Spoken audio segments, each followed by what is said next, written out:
This is something that happened to me a few days ago, and I'm telling this story to warn others of this disgusting and dangerous man. I'm a woman in my mid-20s who lives alone with my dog, Chambers. On weekends, I like to take walks first thing in the morning.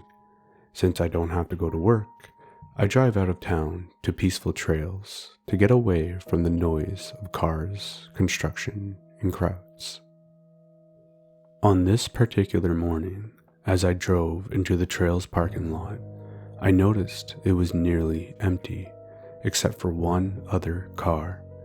I didn't think anything of it since I tend to wake up much earlier than most people. Regardless, I parked the car and we started our walk on the trail. The route itself can take a couple of hours to complete, depending on which path you follow. I was ready to walk the longest loop.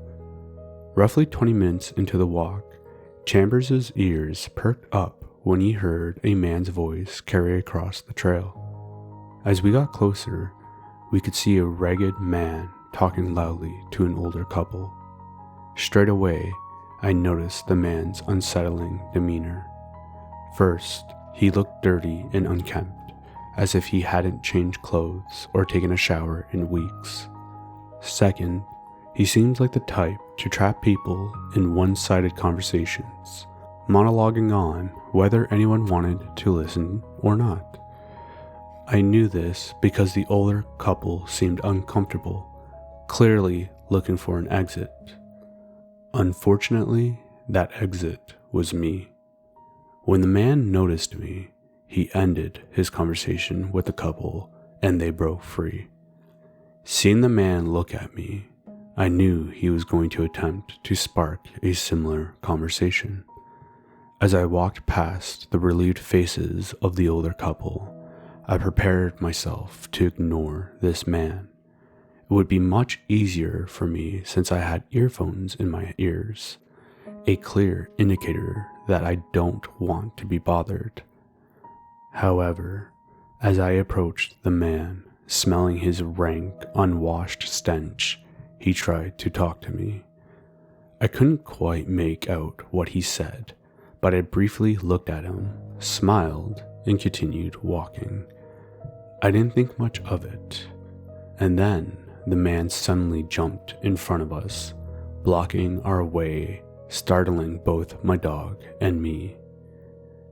Feeling taken aback, I removed my earphones with an expression that reflected the absurdity of this man's actions. He tried to be friendly and told me he didn't mean to scare me. Short and flustered, I asked him what he wanted. He told me he really wanted to pet my dog. In the moment, still feeling rattled, I gestured for him to pet Chambers. The man kneeled and started petting my dog, who, of course, enjoyed the attention. As he was ruffling the fur on Chambers' head, talking to him in that high, cooing voice people use with dogs, I noticed he kept fiddling with the dog's collar. Then he started saying Chambers' name repeatedly in a low, whispering voice. There was something off about this man, and I just wanted to leave him and continue my walk. I told him I really had to get going, and he sprang to his feet and asked which loop I was following. Scared that he might suggest we walk together, I told him, as politely as I could, that I wanted to continue my walk alone. He kept trying to ask me questions, most likely in an attempt to keep the conversation going, but I put my earphones back in, walked around him, and said goodbye. As I walked a few yards ahead, I couldn't resist the urge to look back, to make sure I wasn't being followed. When I did, he was standing in the same place, staring at me. He wasn't looking at my face. His eyes moved over the rest of me, slow and unhurried, and I understood exactly what kind of man I just walked away from. I turned with a shiver going down my spine and a hot flush of anger rising up my neck. I felt my strides getting quicker and heavier. That man had bothered me so much that I wish he just disappeared. That's when I looked back once more to verify that he hadn't moved, but he was gone. I looked around and the man was nowhere to be seen. Panic began to set in. I didn't know if I should keep walking or go back, but going back meant I might meet that man again, a risk I wasn't willing to take. I continued down the trail with my earphones out, on high alert. I kept moving, scanning my surroundings for any sign of that man. But almost after a half hour of this, I started to settle as there's no trace of him. Feeling a little relieved, I made it to my favorite part of the trail. An opening at the base of the forested hill sloped along a creek. I usually find a place to sit, let Chambers off his leash to sniff around and drink from the flowing stream while I listen to birdsong. As you can imagine, I wasn't in the mood for that routine. At that moment, bravery or stubbornness rose in me like heat, and the cold fear evaporated. That man wasn't going to scare me and ruin my weekend. I sat on a rock, unclipped Chambers' leash, and relaxed, letting the calm of the place settle over me. As I was trying to relax, I kept an ear out for any noises. That's when I began to hear a whistle, which caught both Chambers' attention and mine. Then a second whistle cut through the trees, and Chambers' head snapped in the direction of the hill, off the trail and in the thick of the forest. Suddenly, a voice followed the whistle, calling Chambers by name. Someone was coaxing my dog towards them. For a second, I just stood there, not understanding. Then it hit me. It had to be that man calling for my dog. I could see Chambers was torn, drawn by the whistle and voice, but hesitating. I leapt from the rock and yelled at Chambers, breaking his trance. My dog tore his gaze from the trees and darted towards me. I quickly reattached his leash and pulled him close. I looked towards the continued whistling and calling, but the forest was too thick to see anyone. I yelled at that man to leave us alone or I'd call the cops, and I headed back towards the parking lot. At this point, I was speedwalking, trying to hurry back as quickly as I could. I checked my phone, but it had no signal, which increased my urgency.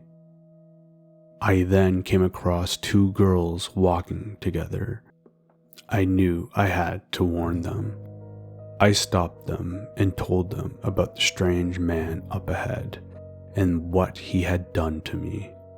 The girls were freaked out, and one of them asked how the man knew my dog's name and why he was calling for him. As I was thinking, it all came together like a jigsaw puzzle. The man wanted to pet my dog so he can learn his name, then call Chambers off the trail toward where he was waiting, knowing I would chase after my dog. It was a way to lure me into seclusion. I told the girls why, and fear overcame all of us. We decided to stick together and walk back. I felt much safer being in a group, and on our way back, we didn't see anyone, not even that man. We made it to the parking lot, and there was only 2 cars, the girls' and mine. The other car that was there had left, most likely the other couple's. A part of me felt defeated. I'd been hoping it was the man's so I can give the authorities something to go on. Then uneasiness settled in my stomach once again. If the man didn't drive here, where did he come from? I said goodbye to the girls and drove off with Chambers. Once I got cell service, I contacted the police to make a report, but nothing came from it. The trail was long and thick with forests, and he was never found. Yet I felt I must warn others of that man. I went on the trail's community page to post a warning, and as I scrolled, I saw I wasn't the only one. This horrible person has been preying on women for a while now. Others had described similar encounters. Many women have been followed, stalked, and inappropriately talked to. This man is dangerous, and everyone needs to understand the risk of going on that trail, especially alone. The police have been contacted again, but the story needs to get out there. So this is my story as a warning. He is a predator and is willing to do anything to get you alone. Stay safe, and hopefully he will be detained soon. Your support keeps the darkness growing. Like and subscribe, and I'll make sure the next story horrifies you. Until next time, if you dare.